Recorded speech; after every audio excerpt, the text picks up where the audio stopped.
വർഷം തോറും ആയിരക്കണക്കിന് ഭിന്നലിംഗക്കാരാണ് അയ്യപ്പ ദർശനത്തിനായി ശബരിമലയിൽ എത്തുന്നത്.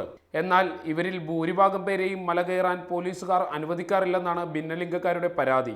41 ദിവസത്തെ വ്രതാനുഷ്ഠാനത്തോടെ അയ്യപ്പ ദർശനത്തിനെത്തുന്ന ഭിന്നലിംഗക്കാരെ പമ്പയിലെ ഗണപതി ക്ഷേത്രത്തിന്റെ മുന്നിൽ വെച്ച് തന്നെ പോലീസുകാർ തടയും. അവിടെ നിന്ന് തിരിച്ചയക്കുകയും ചെയ്യും. പരിശോധന പണി പെണ്ണാർന്ന അனுப்ப வேண்டாம், அதற்கு உரிய தண்டனை கொடுக்கட்டும். அந்த தண்டனையை ஏற்றுக்கிறோம். ഞങ്ങൾ പെണ്ണല്ല ആണല്ലയാ. ഭിന്നലിംഗക്കാർക്ക് സർക്കാർ അനുവദിച്ച മെഡിക്കൽ സർട്ടിഫിക്കറ്റ് കാണിച്ചാലും പോലീസ് അനുകൂല തീരുമാനമെടുക്കില്ല. ജനനം കൊണ്ട് പുരുഷനാവുകയും ജീവിതം കൊണ്ട് സ്ത്രീയാകുകയും ചെയ്യുന്നത് ക്ഷേത്രാചാരങ്ങൾക്ക് എതിരാണോ എന്നാണ് ഇവർ ചോദിക്കുന്നത്.